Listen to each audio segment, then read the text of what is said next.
उसने असद को देखा है हॉस्पिटल में। क्या तुमने उसका मुंह नहीं नोच लिया? मुंह नोचने से क्या फायदा होता अम्मी? हाँ, कीचड़ में पत्थर मारो तो छींटे खुद पर ही पड़ते हैं। इतनी छोटी गाड़ी। लो जी, तुम्हारी बीवी ने तो इस गाड़ी को रिजेक्ट कर दिया है। अब अपने ऑफिस वालों से कहो कि तुम्हें जहाज खरीद के दें।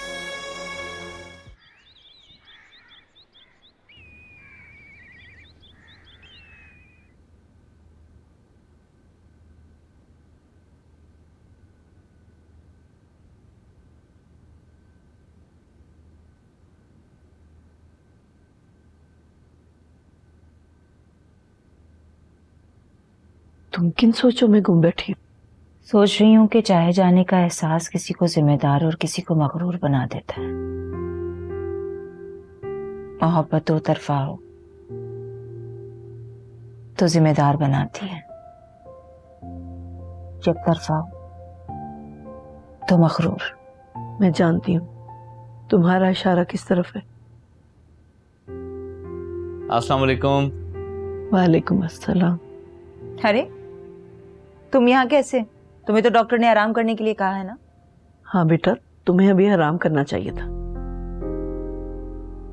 अगर आप लोगों को मेरा यहाँ पे आना अच्छा नहीं लगा तो मैं वापस चला जाता हूँ। नहीं नहीं नहीं नहीं, कोई जरूरत नहीं है। अब आ गए हो तो तय कर लेते हैं। जूता छुपाई में क्या मिलेगा मुझे? और नहीं तो क्या, तुम्हारी होने वाली बीवी की इकलौती बहन जो हूँ, रस्में तो सारी करूंगी और नेक भी लूंगी। हाँ भाई, अगर ये बात है ना तो तुम्हें गिफ्ट भी ज्यादा देने पड़ेंगे, साली बनकर भी और बहन बनकर भी। क्यों नबी?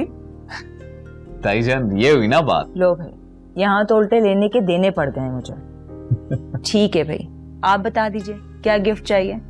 गोल्ड की चेन दे दूं?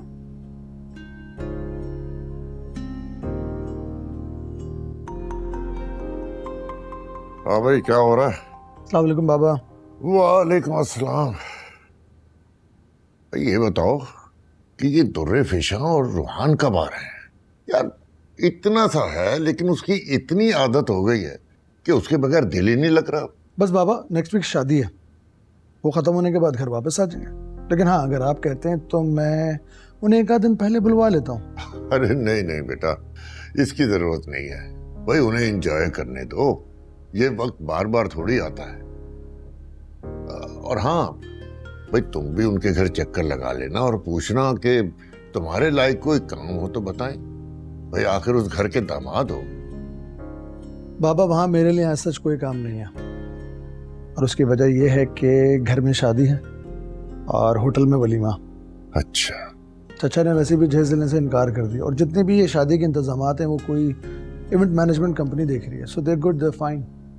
चलो ये तो अच्छी बात है, पर भाई मुझे तो इंतजार है कि कब रूहान अपने नन्हे नन्हे कदमों से चलता हुआ मेरे कमरे में आए और आते के साथ आपके कमरे में हंगामा खड़ा कर देगा, आपकी ड्रॉर से चीजें निकाल कर जमीन में फैला देगा, फिर आप चुनते रहिएगा, टाइम पास हो जाएगा आपका। अरे इसे हंगामा नहीं, रौनक कहते हैं। बस अल्लाह मुझे मेरे रूहान को बड़ा होता देखना नसीब करे। आमीन। आमीन।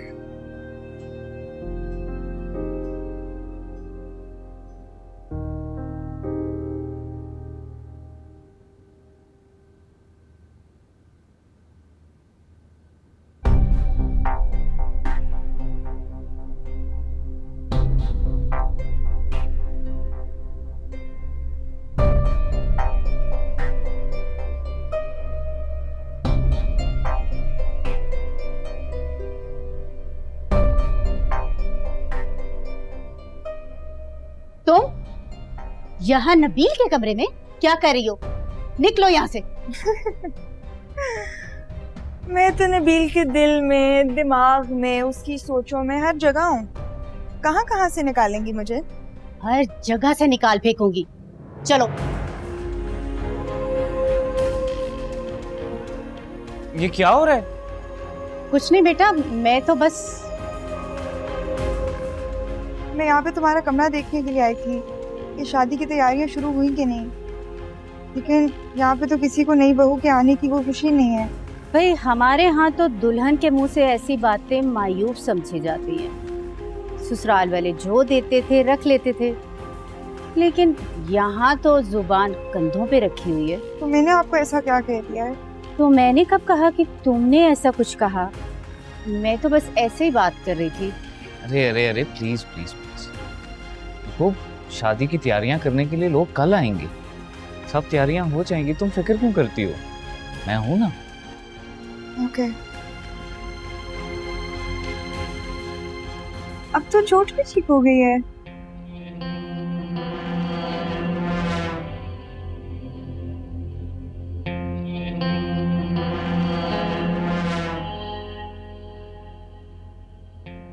बेटा मुंह बंद कर लो, जा चुकी है।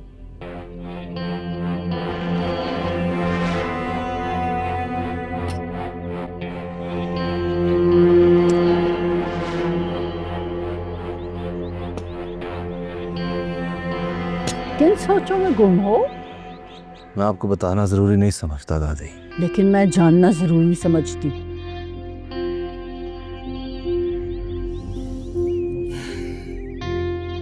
आखिर आप चाहती क्या है दादी? मैं यही चाहती हूँ कि जो कुछ भी हो गया तुम उसको भूल जाओ, अपनी जिंदगी में आगे बढ़ो, अपनी जिंदगी के आने वाले दिनों के बारे में सोचो।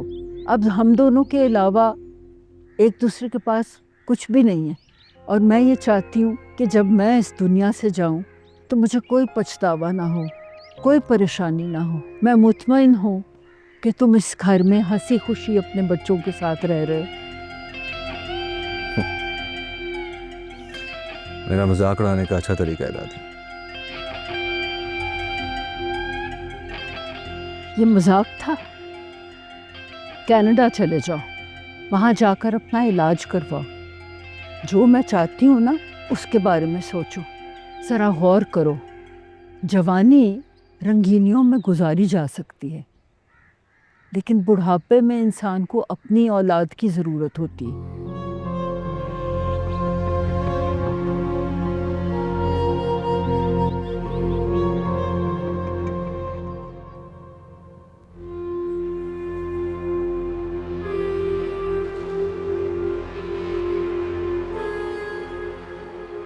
यकीनन तुम दुरे शहवार की शिकायत देकर आई हो।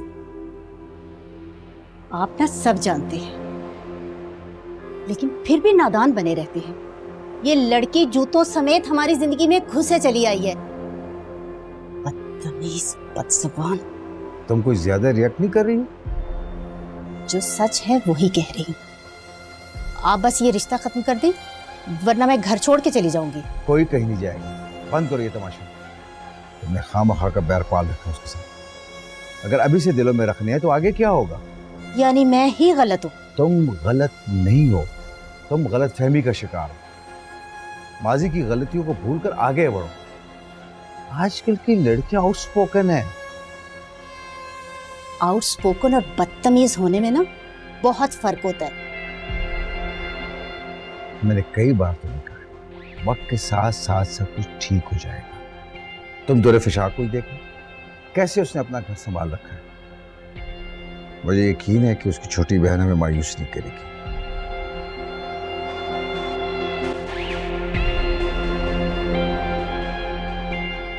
अब तो चोट बिल्कुल ठीक हो गया। सॉरी। आराम से, अभी भी दर्द है। तो चले जाना था ना डॉक्टर के पास।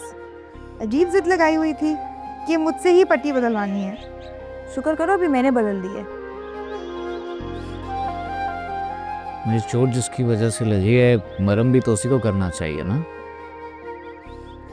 अभी चची को नीचे आने दो, लग पत्थर जाएगा।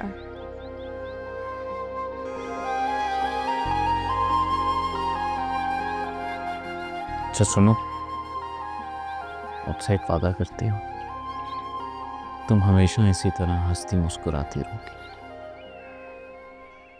और मुझे छोड़ के कभी नहीं जाओगी। वादा? ना गिला ज़माने से, ना ही तुझसे सालियां, दिल तेरे नसीब में लिखी थी बेवफाइयां। हाय रे बेवफाइयां, आधी बेवफाइयां। नबील बेटा,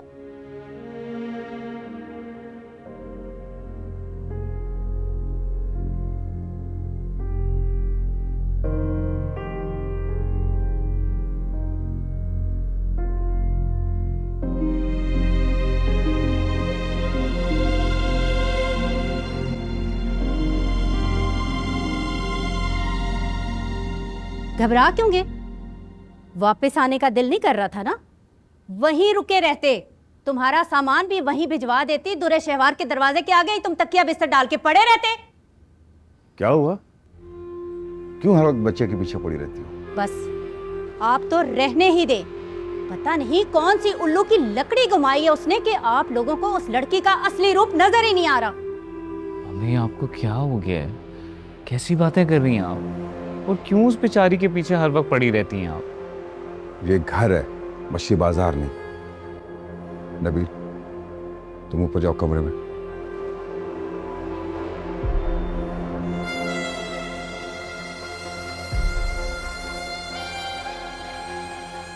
बात सुनो तायरा, ये शादी का घर है, ये रोज की तू मैं अच्छी नहीं है।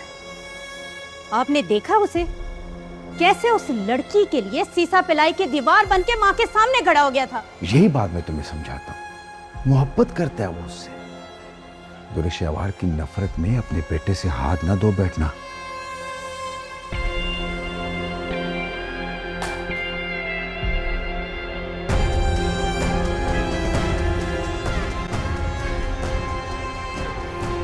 देखो असद, कनाडा चले जाओ, वहां जाकर अपना इलाज करवाओ। जो मैं चाहती हूँ ना, उसके बारे में सोचो, जरा गौर करो। जवानी रंगीनियों में गुजारी जा सकती है, लेकिन बुढ़ापे में इंसान को अपनी औलाद की जरूरत होती है।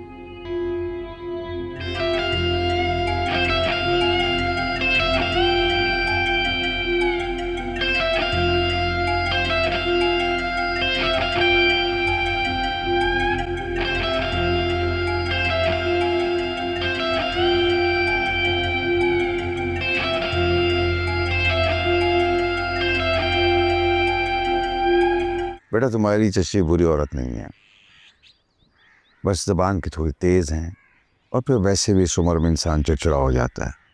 तुम उम्र और रिश्तों दोनों में छोटी हो, वही तुम पे बड़ा मान है, इसीलिए मैं तवक्को रखता हूँ कि तुम अपने लहजे में नरमी और लचक रखोगी।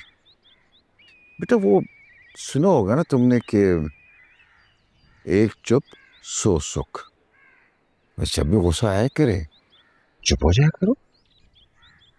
चाचा, आपको तो पता है मैं बिल्कुल दादी पे गई हूँ। बिना बोले मेरा बस नहीं चलता। अपनी तरफ से मैं पूरी कोशिश कर रही हूँ, मगर फिर भी पता नहीं क्यों मुझे ऐसा लगता है कि चच्ची को शायद मुझसे कोई अलग ही मसला है। और आपको वो वाकया याद है जब चच्ची छुरी लेके मुझे... नहीं, वो जरा सी गलतफहमी थी बेटा, तुमने वैसी ही बात दिल से लगा रखी है। चाचा, अगर दिल से लगाई होती ना तो शायद शादी के लिए हाँ ना करती।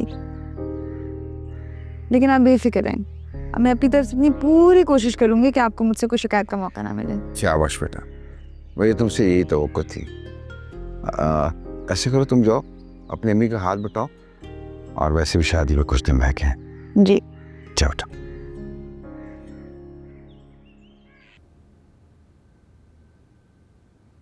अस्सलाम वालेकुम दादी। वालेकुम सलाम।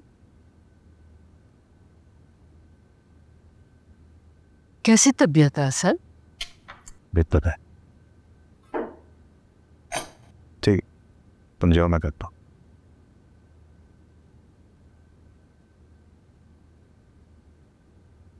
दादी ऑमलेट? अरे बस बस बस, रोड़ा नहीं, आप प्लीज पेट भर कर खाएं। बहुत ज्यादा डाल दिए।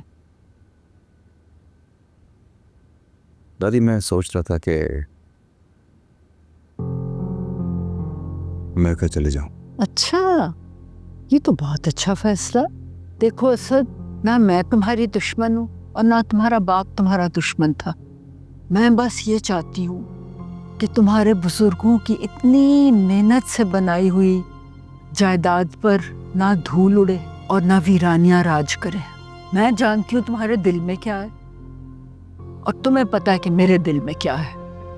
चाहे तुम्हारे बाप का लगाम डालने का तरीका गलत हो, लेकिन ये बात याद रखना कि वालिदैन की नीयत कभी बच्चों के लिए गलत नहीं होती। आपकी नसीहतों के लिए शुक्रिया दादी। मुझे मैं बहुत जल्द वापस आऊंगा, वो सब कुछ वापस लेने जो मेरा है, और मुझे कोई नहीं रोक पाएगा, आप ही नहीं। खैर, मुझे पैकिंग करनी है, आप नाश्ता एंजॉय करें। जिया, दादी का ख्याल रखो और देखना अच्छी तरह खाएं।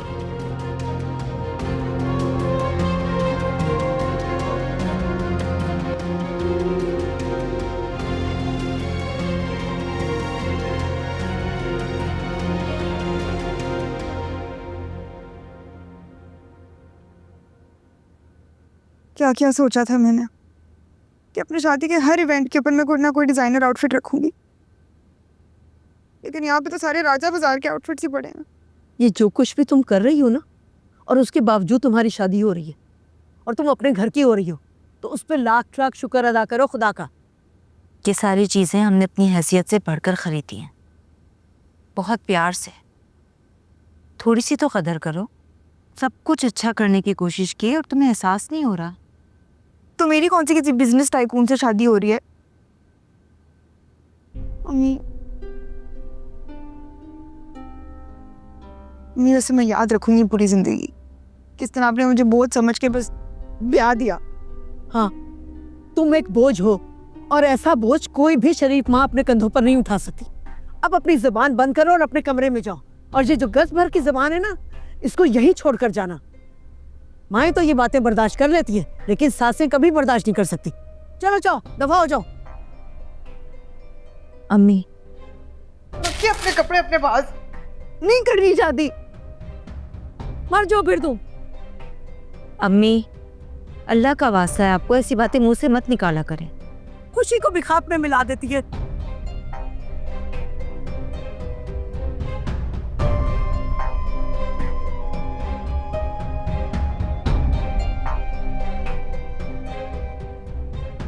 तो फोन कहाँ रख दिया है? ओ मैडम, कहाँ चली? अपने होने वाले शौहर की मरहम पट्टी करने जा रही हूँ। उसका मानना है कि चोट जिसकी वजह से लगी है, तो मरहम पट्टी भी तो उसी को करनी चाहिए, नहीं? अगर मुझे अंदाजा होता कि मेरा बेटा इतनी छिछोरी बातें करता है, तो मैं उसे हॉस्पिटल एडमिट करवा देती। शौहर करे तो रोमांस, और बेटा बहू के साथ करे तो छिछोरा। कैसे डबल स्टैंडर्ड्स हैं ये? बहू, पहले बहू बन तो जाओ, फिर हक भी जता लेना। और ये तो मैं बहुत अच्छी तरह से जानती हूँ कि कम से कम तुम ये नबील की मोहब्बत में तो नहीं कर रही, सिर्फ और सिर्फ मेरी नफरत में मुझे चिढ़ाने के लिए कर रही हो तुम। आप इतनी स्मार्ट कैसे हो गई? कैसे पता चला? जिससे प्यार करती हो उससे शादी क्यों नहीं कर लेती? क्या बातें हो रही हैं यहाँ पे? नहीं, कुछ खास नहीं। अच्छा, तुम ग्राउंड में जाके बैठो, मैं आता हूँ। तो साथ ही चलते हैं। चलो। ओके।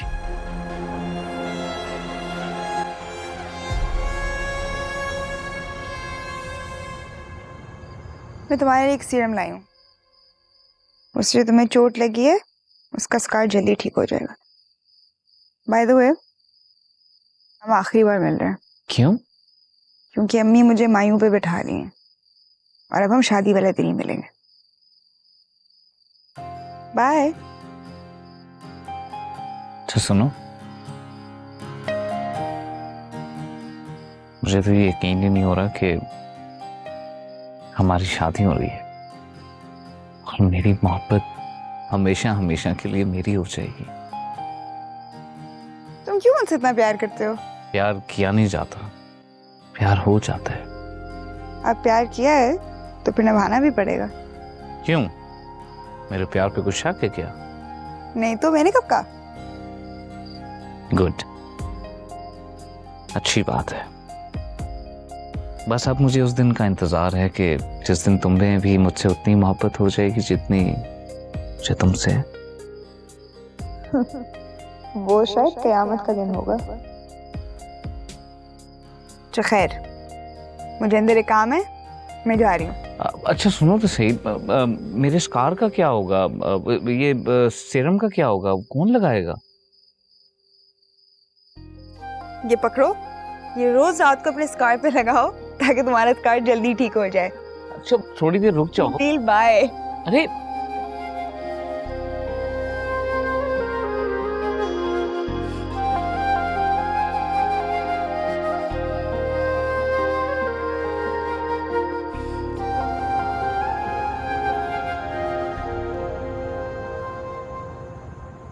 अस्सलाम वालेकुम।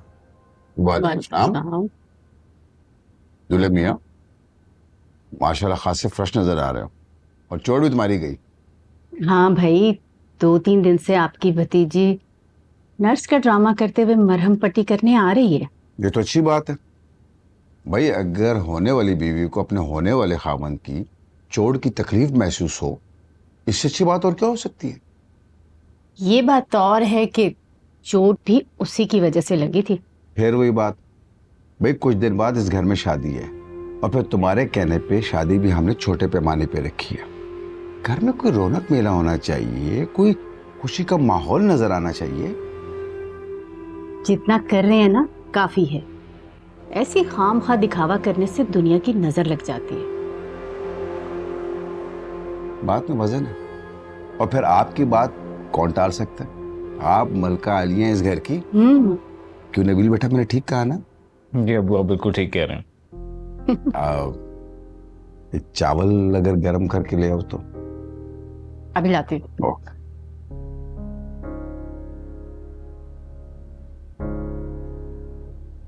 तेरे पास तुम्हारे लिए एक सरप्राइज है, बस तुम्हारी अम्मी की आंख लगे फिर बताता हूँ। ठीक है अबू।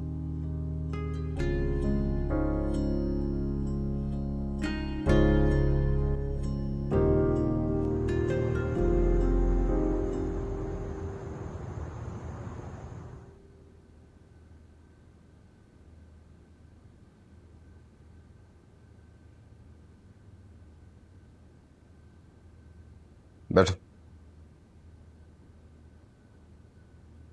ये लो। ये क्या है अबू? तुम्हारे हनीमून के रिटर्न टिकट्स और होटल रिजर्वेशन। अरे अबू, ये तो आपने कमाल कर दिया। Thank you so much, you are the best. Thank you. बेटा वैसे मुझे लगता है तुमने कोई प्लान नहीं किया था, है ना? जी अबू, प्लान तो किया था। दुरेशवार एक्चुअली यूरोप जाना चाहती थी हनीमून पे। मैंने सोचा था शादी तक पैसे सेव हो जाएंगे तो ले जाऊंगा। अनफॉर्चुनेटली मैं पैसे सेव नहीं कर पाया। चलो कोई नहीं, बस तुम तैयारी करो और किसी को बताना नहीं, स्पेशली अपनी अम्मी को नहीं बताना कि मैंने गिफ्ट किया। जी वो क्या अम्मी सारी जिंदगी शादी को तस्लीम नहीं करेंगी? क्या वो इसी तरह सारी जिंदगी नाराज रहेंगी? ठीक हो जाएगा वक्त के साथ सब कुछ, डोंट वरी। और अगर ना ठीक हुआ तो? ना हुआ तो फिर तुम्हारे बच्चों की वजह से ये सारे इख्तलाफात खत्म हो जाएंगे। बस तुम खुश रहो और खुश रहो, ठीक? Thank you Abu, thank you so much.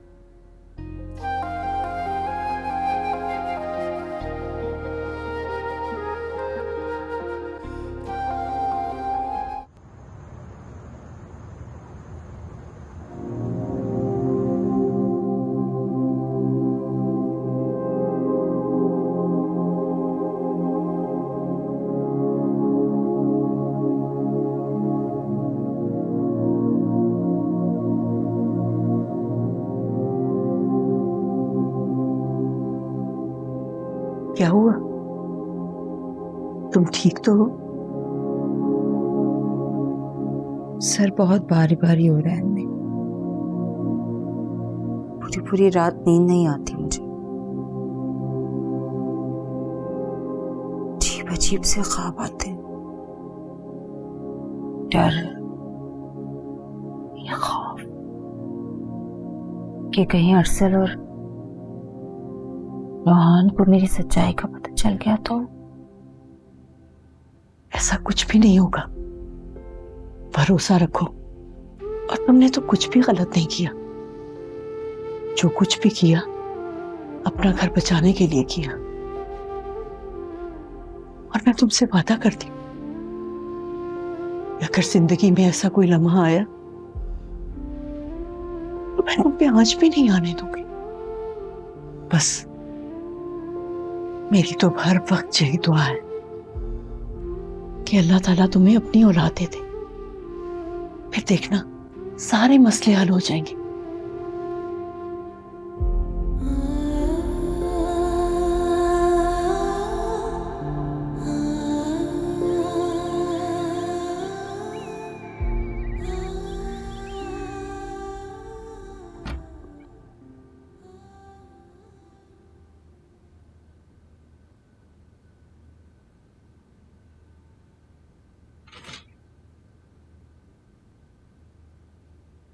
क्यों सुबह सुबह उठा दिए?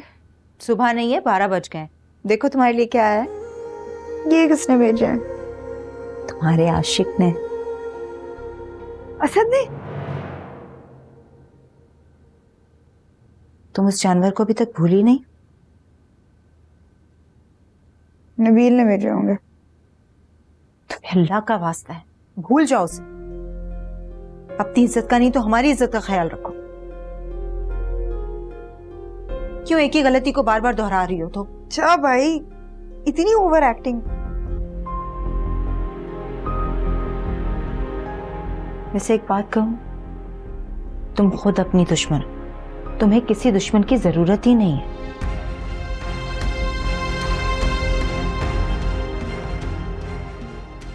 दुर्फिशा शायद ठीक ही कहती है।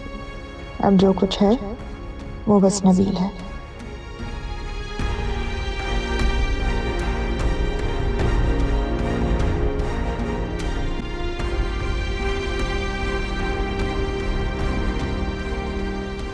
वो मैं कह रही थी कि रोहान सो गया, अगर उठा तो दुरेशवार देख लेगी उसे। क्यों? वो क्यों देखेगी मेरे बेटे को? मैं अपनी बेटी का ख्याल खुद रख सकती हूँ, मुझे उसकी कोई जरूरत नहीं है।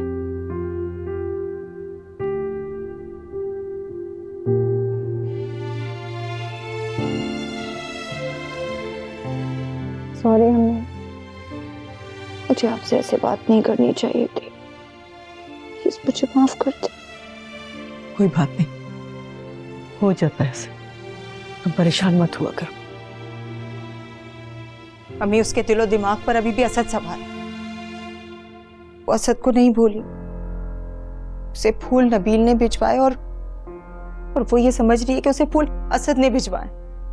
आग लगे उस कमबख्त को, हमारी जिंदगियों में जहर घोलकर खुद पता नहीं कहाँ ऐश कर रहा है, लुच्चा लफंगा कहीं का। अच्छा तुम जाओ, रोहान का बैग पैक करो, फिर हम निकलते हैं।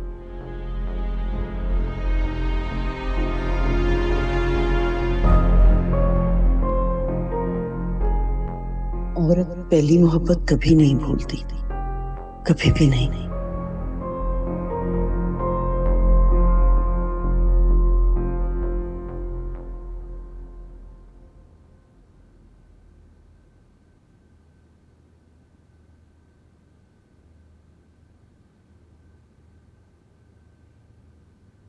जा रहा हूँ दादी, जिंदगी रही तो फिर मिलेंगे। अल्लाह तुम्हें लंबी जिंदगी दे। मैं अपनी नहीं, आपकी जिंदगी की बात कर रहा हूँ। दादी, आपने और बाबा ने जो मेरे साथ किया है, जिंदगी भर नहीं भूलूंगा। ये जागीर मेरी है और अगर मुझे ना मिली, मैं किसी और को इसका 1 इंच नहीं दूंगा। समझी? खुदा हाफिज दादी। खुदा हाफिज।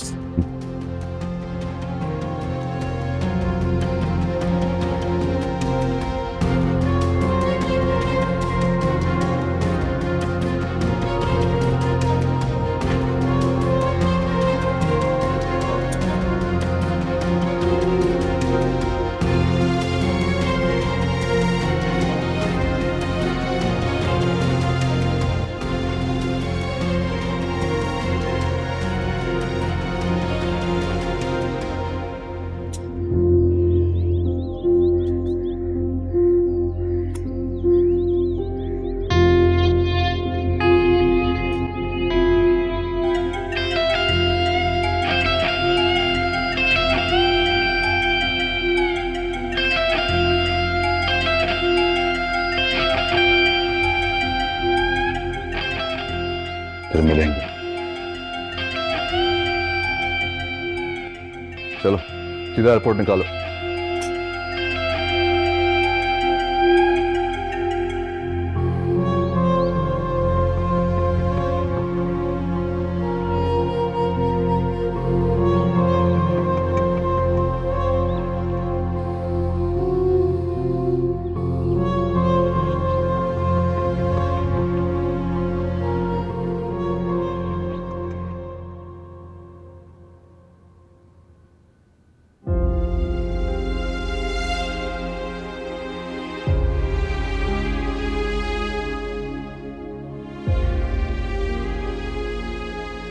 शायद तुम ठीक ही कह के गए हो असद। जब तक तुम वापस आओगे शायद मैं ना हूं, लेकिन मेरी दुआएं हमेशा तुम्हारे साथ रहेंगी।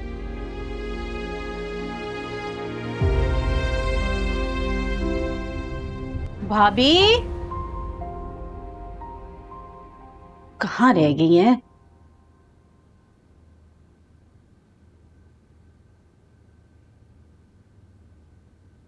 पता नहीं कहाँ चली गई हैं। तुम्हारी माँ कहाँ है? वाह भाई, डायरेक्ट भाभी से तुम्हारी माँ शॉपिंग करने गई है दूल्हे फिशान के साथ, मेरी शादी की। कोई काम? तुम्हारी शादी के जोड़े के साथ मैंने ज्वेलरी मंगवाई थी, आ गई है, देख लो। सस्ती शॉपिंग करके दिल नहीं भरा? तुम भी तो बदतमीजियां और मक्कारियां करने से बाज नहीं आती ना। ये तो मेरी फितरत है और आपके बेटे ने मुझे इसी फितरत के साथ कबूल किया। मेरा बेटा तो नादान है, अभी फल और सब्जियां लेने गया था तो कुछ गली सड़ी भी ले आया और फिर खुद ही उठा के डस्टबिन में फेंक दी, क्योंकि वो जानता है कचरे की जगह घर से बाहर होती है।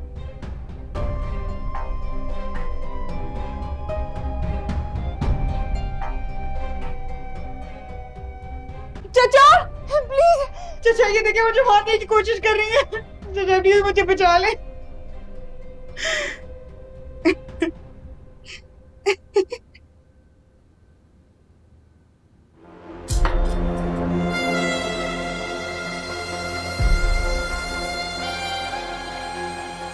आज तो बहुत थक गए, रोहान भी थक कर सो गया है।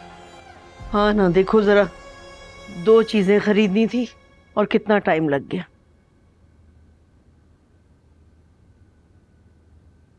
अम्मी ये क्या है? अरे वाह, कितना खूबसूरत है। बहुत प्यारा माशाल्लाह। चाची जान ने तो बहुत खर्चा किया है लगता है। इकलौती औलाद की शादी के लिए वालिदैन के बहुत अरमान होते हैं। तुम देखना, वो हमारी दूल्हे शेवार को फूलों की तरह रखेंगे।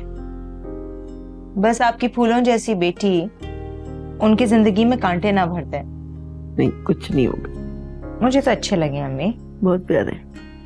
देखिए आप लोगों ने ज्वेलरी ऐसे गवारों की तरह लाई है।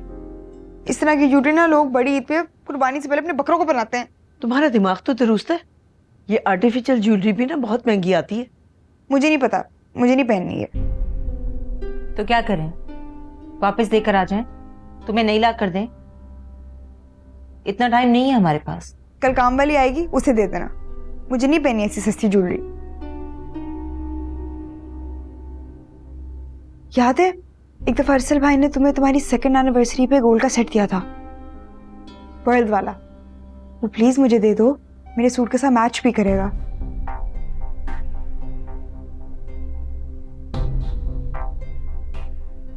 क्या हो गया है, वापस कर दूंगी, साथ थोड़ी ना लेके जानी है मैंने। वैसे कितनी शर्म की बात है, मैंने तुम्हारे लिए इतना सब कुछ किया है, तुम इतना सा नहीं कर सकती।